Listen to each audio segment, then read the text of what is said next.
सुप्रभात प्यारे बच्चों। आज हम हिंदी विषय के अंतर्गत पाठ 4 कविता सरिता का अध्ययन करेंगे और इसके अर्थ को जानेंगे। इस पाठ को हम पहले पढ़ चुके हैं, पुनः पढ़ते हैं। कविता पढ़ा जाएगा, फिर उसका अर्थ हम लोग समझेंगे। यह लघु सरिता का बहता जल, कितना शीतल कितना निर्मल, हिमगिरि के हिम से निकल निकल, यह विमल दूध सा हिम का जल। कर कर निनाद कल कल छल छल, तन का चंचल मन का विह्वल, यह लघु सरिता का बहता जल। ऊंचे शिखरों से उतर उतर, गिर गिर गिर की चट्टानों पर, कंकड़ कंकड़ पैदल चलकर, दिन भर रजनी भर जीवन भर, धोता वसुधा का अंतस्थल, यह लघु सरिता का बहता जल। हिम के पत्थर वे पिघल पिघल, बन गए धरा का वार विमल, सुख पाता जिससे पथिक विकल, पी पी कर अंजलि भर मृदु जल। नित जल कर भी कितना शीतल, यह लघु जल सरिता का बहता जल। कितना कोमल कितना वत्सल, रे जननी का वह अंतस्थल, जिसका यह शीतल करुणा जल, बहता रहता युग युग अविरल, बहता रहता युग युग अविरल, गंगा यमुना सरयू निर्मल, यह लघु सरिता का बहता जल। नदियां हमारी माँ के समान हैं, हम इन्हें निर्मल रखें, स्वच्छ रखें। सरिता मतलब होता है नदी। कवि गोपाल सिंह नेपाली ने सरिता पाठ की जो कवि हैं, रचयिता हैं, उनका नाम है गोपाल सिंह नेपाली। ये प्राकृतिक कवि थे। प्राकृतिक वस्तुओं पे, प्राकृतिक सौंदर्य पे इन्होंने बहुत सारी कविताएं लिखा है और आज हम उन्हीं की लिखी हुई कविता सरिता का अध्ययन कर रहे हैं। अब मैं कविता पढ़ती हूँ और उसका अर्थ बताती हूँ। कविता है, यह लघु सरिता का बहता जल, कितना शीतल कितना निर्मल, हिमगिरि के हिम से निकल निकल, यह बह विमल दूध सा हिम का जल। यह लघु है छोटी नदी, लघु सरिता मतलब छोटी नदी। यह लघु सरिता का बहता जल, ये छोटी नदी का बहता हुआ जल। कितना शीतल मतलब ठंडा, कितना निर्मल मतलब स्वच्छ। यह कितना शीतल है और कितना स्वच्छ है, कितना निर्मल है। हिमगिरि के हिम से निकल निकल, यह विमल दूध सा हिम का जल। हिमगिरि मतलब बर्फ, गिरि मतलब पर्वत पहाड़। हिमगिरि के हिम से निकल निकल, यहाँ हिमगिरि हिमालय को कहा जाता है, गया है। हिमगिरि हिमालय वर्ष भर बर्फ से ढका रहता है, उससे अनेकों नदियां निकलती हैं। वहाँ कई नदियों का उद्गम स्थल है। हिमगिरि के हिम से यानी हिमालय के बर्फ से निकल कर यह विमल दूध सा हिम का जल, विमल मतलब साफ स्वच्छ, यह विमल दूध एकदम स्वच्छ दूध की समान, यह हिम का जल, यह बर्फ का जल। कर कर विनाद कल कल छल छल, तन का चंचल मन का विह्वल, यह लघु सरिता का बहता जल। कर कर निनाद मतलब शब्द, आवाज, गुंजन, गुंजार। तो कवि कहते हैं कि कर कर निनाद कल कल छल छल, निनाद कल कल और छल छल की आवाज करते हुए, तन का चंचल मन का विह्वल, विह्वल मतलब बेचैन, व्याकुल, अशांत। जो नदी कैसी है, कल कल और छल छल की आवाज करते हुए चंचल, क्योंकि लगातार बहती रहती है, उछलती है, उसका पानी ऊपर जाता है, नीचे आता है, इधर जाता है, उधर जाता है, इसलिए उसको चंचल कहा। जो एक जगह नहीं रुके उसको चंचल कहते हैं। विह्वल यानी बेचैन, अशांत, वह एक जगह रुकती नहीं, लगातार चलती रहती, इसलिए कवि से विह्वल कहे हैं। तो कवि कहते हैं कि कलकल और छलछल की आवाज करते हुए इसका तन की चंचल है, यानी लगातार इधर उधर उछलने वाली है। मन की विह्वल है, एक जगह रुकने वाली नहीं है, इसका मन हमेशा अशांत रहता है। यह लघु सरिता का बहता जल, ये छोटी नदी का बहता हुआ जल। एक बार और हम इसका अर्थ देखते हैं यहाँ, यह लघु सरिता का बहता जल, ये छोटी सी नदी का बहता हुआ जल कितना शीतल है, कितना ठंडा है, कितना निर्मल है, कितना स्वच्छ है। हिमगिर के हिम से निकल गए, हिमगिर यानी हिमालय के, हिम यानी बर्फ से पिघल, जो बर्फ पिघलता है तो उसके बर्फ पानी के रूप में नीचे धरती पर आता है। तो हिमगिर के हिमालय के बर्फ से निकल कर यह विमल, यह स्वच्छ दूध के समान हिम का जल, बर्फ का जल। करकर निनाद कलकल छलछल, कलकल और छलछल की आवाज करते हुए जिसका मन चंचल विह्वल है और तन चंचल है, यह छोटी नदी का बहता हुआ जल, यह लघु सरिता का बहता हुआ जल। ऊंचे शिखरों से उतर उतर गिर गिर गिर की चट्टानों पर, ऊंचे शिखरों से उतर उतर गिर गिर गिर के चट्टानों पर, गिर गिर मतलब नीचे आना, गिरना, और गिर मतलब पर्वत।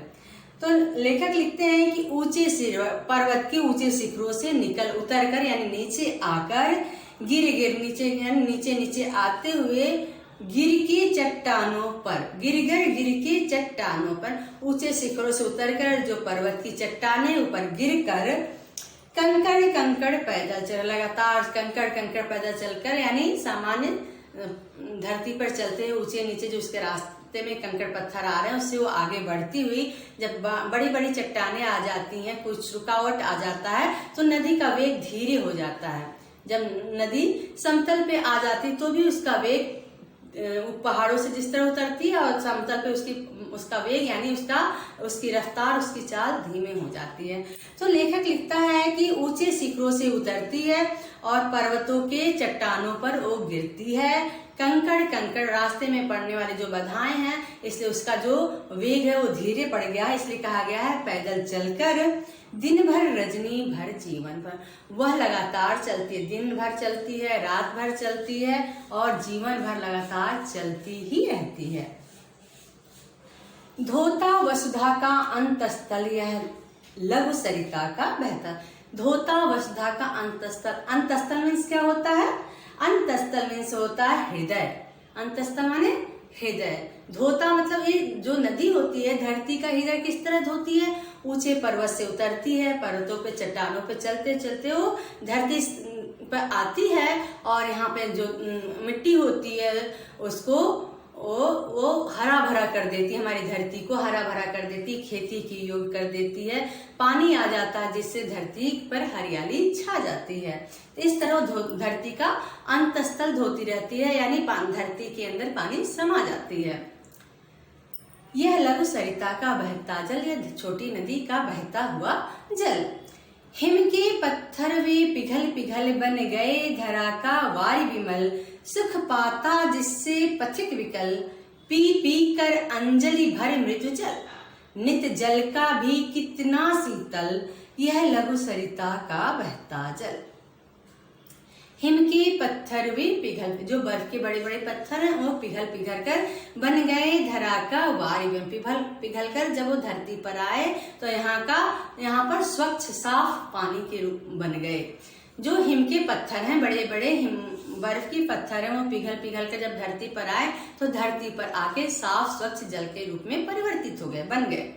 सुख पाता जिससे पथिक विकल यानी बेचैन पथिक, रास्ते में चलने वाले जो पथिक हैं, लोग हैं, उससे वो सुख पाते हैं। कैसे? पी पी कर अंजलि भर मृदु जल, जो नदी का बहता हुआ मीठा हुआ जल है जो ऊपर शिखरों से उतरकर धरती पर आया है और सुंदर साफ जल बन गया, स्वच्छ जल बन गया है, वो जो पथिक है उसको पीकर सुख पाता है, अंजलि भर पी लेता है, उसका मीठा जल जो होता है अंजलि भरकर पी लेता है और उससे वो सुख पाता है, वो संतुष्ट होता है, उसको पीकर अपनी प्यास को बुझाता है।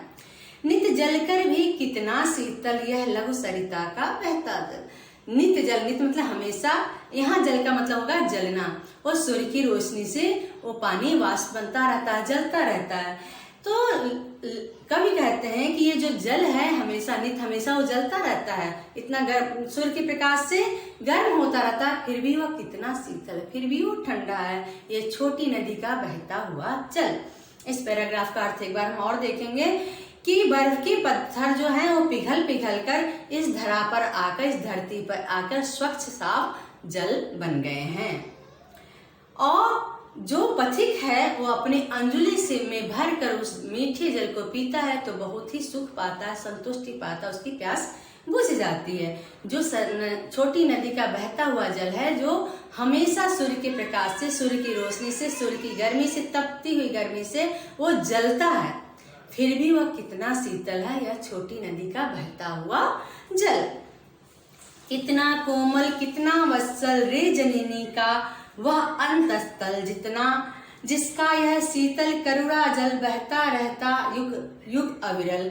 गंगा यमुना सरयू निर्मल यह लघु सरिता का बहतल। कितना कोमल, कितना वत्सल रे जननी का वह अंतस्थल, ये जननी का यानी माता का अंतस्थल हृदय कितना कोमल है और कितना वत्सल है। वत्सल मतलब पुत्र के समान, जो प्यार करने वाली है, पुत्र प्रेम से युक्त। जो ये जननी है उसका अंतस्थल कितना कोमल और कितना पुत्र प्रेम से भरा हुआ है, जिसका यह शीतल करुणा जल बहता रहता युग युग अविरल। और जो यहाँ जननी सरिता को कहा गया है, नदी को कहा गया है। तो ये जो नदी है, ये जो माँ है, इसका अंतस्थल, इसका हृदय कितना कोमल और कितना पुत्रवत प्रेम से भरा हुआ है, जिसका शीतल करुणा, यह करुणा जल यानी दया से भरा हुआ जल और ठंडा जल लगातार युगों युगों तक अविरल, बिना रुके हुए लगातार बहता बहता और बहता रहता है। जो ये यहाँ से फिर से हम अर्थ देखते हैं, ये जननी यानी जो नदी है, इसका हृदय कितना कोमल और कितना पुत्र प्रेम से भरा हुआ है। इसका जो करुणा और शीतल ठंडा जल, करुणा युक्त और शीतल ठंडा जल है, लगातार युगों युगों सालों सालों तक लगातार बिना रुके बहता रहता है।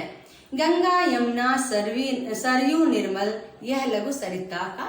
गंगा यमुना और सरयू निर्मल, गंगा यमुना सरयू की जो नदी है, इसका जो पानी है निर्मल है, स्वच्छ है, ये छोटी नदी का बहता हुआ जल। मेरे ख्याल से आपको इस पाठ की जो कविता है उसका अर्थ समझ में आ गया है। नीचे लाइनें लिखी, नदियां हमारी माँ के समान हैं, हम इन्हें निर्मल रखें। बच्चों, आज हम देख रहे हैं चारों तरफ पर्यावरण प्रदूषण की बात की जा रही है, जल प्रदूषण की बात की जा रही है, ध्वनि प्रदूषण की बात की जा रही है। तो नदियां क्या हो, नदियां जो हमें जीवन देती हैं, जीवनदायी होती हैं, लेकिन आज हम क्या कर रहे हैं, नदियों में घर के जितने कूड़े कचरे हैं उसको ले जाके नदी में डाल दे रहे हैं। शहर से निकलने वाला जितना कूड़ा कचरा है वो नदी में डाल देते हैं। औद्योगिकरण से जितनी कल कारखाने फैक्ट्रियां हैं उससे निकलने वाली जितनी गंदगी है, जितने गैस है, जितने रसायन है, जितने उससे निकलने वाले केमिकल हैं, पानी है, सब नदियों में हम डाल देते हैं, उसके अंदर डाल देते हैं। और लगातार ऐसा करने से नदियों का पानी अस्वच्छ हो गया, पीने लायक तक नहीं रहा, जानवरों के पीने लायक तक नहीं रह गया, उसमें रहने वाले कीड़े मकोड़े मछलियां भी मर जाती हैं। तो नदियां जो हमारी जीवनदायिनी हैं, जननी हैं, उन्हें हमेशा हमें स्वच्छ रखना चाहिए, साफ रखना चाहिए, हमें गंदा नहीं करना चाहिए। साफ सुथरा रखने से ही हमें वो हमारे लिए जीवनदायिनी हो सकती है। अगर वो खुद अस्वच्छ हो जाएगी, खुद अपने आप को वो गंदा हो जाएगा, उसका जीवन खुद संकट में पड़ जाएगा। लगातार बढ़ती जनसंख्या से नदियों को काट कर उसमें बड़े बड़े बिल्डिंग बन जा रहे हैं, मकान बन जा रहे हैं, कल कारखाने लग जा रहे हैं, इससे नदियों को संकुचित छोटा कर दिया जा रहा है।